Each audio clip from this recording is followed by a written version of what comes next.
From the Fancy Formula podcast, we are going to discuss the ERS system, the energy recovery system on an F1 car, and to try and understand a little more about how it works. I've been doing some research, and every draft I've made of what I want to say here gets very technical very quickly. And I love it. I really do enjoy it from my time as an aviator, but it all seems a little bit deep for this. So, and I've never worked on the ERS. I just read schematic. I looked at schematics and I read information, right? Just like anybody.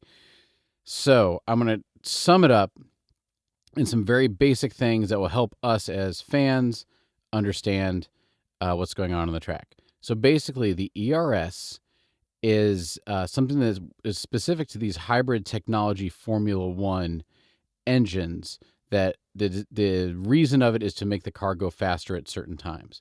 So you'll hear them refer to the engines as power units because they're not engines. It's a very complex electrical system with batteries and then the actual motor, and all of that is together, among other things, to form the power unit.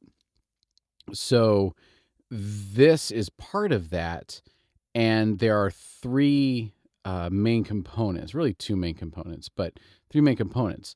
There is the MGUs, an MGU-K and an MGU-H. Now, the MGU stands for Motor Generator Unit. And basically what these devices do, without going into any more detail than that, is the MGU-K, K stands for kinetic, and it pulls excess energy from when the car brakes. And the MGU-H stands for heat. The H stands for heat, and it pulls energy from the turbocharged gases as it's leaving the car. And they convert both of those into electrical energy that can be stored in a battery that has a push button on demand that the driver can use. So the numbers that I found online are about 160 horsepower. So basically, they can have this button that requires zero spool up time. It's just electrical energy that's right away to the car to make the car go faster. But they don't have it for the full time. If the battery is fully charged, they have about 33 seconds per lap that they can use this. And it's not like regulatory. It's just they just don't have the energy for it. When they use the energy, they have to put the energy back. So the ERS has three different modes to it. It has a harvest mode, where the system collects energy from the exhaust and from the brakes, but it provides less boost, so the car just can't go as fast. And then it has a deploy mode where the energy stores are released to the car and can be used as extra power. And then they have an overtake mode where it maximizes the ERS and gives you a burst of speed. And so the teams try to optimize ERS depending on the race situations, and so to make sure that the driver has the power when they need it.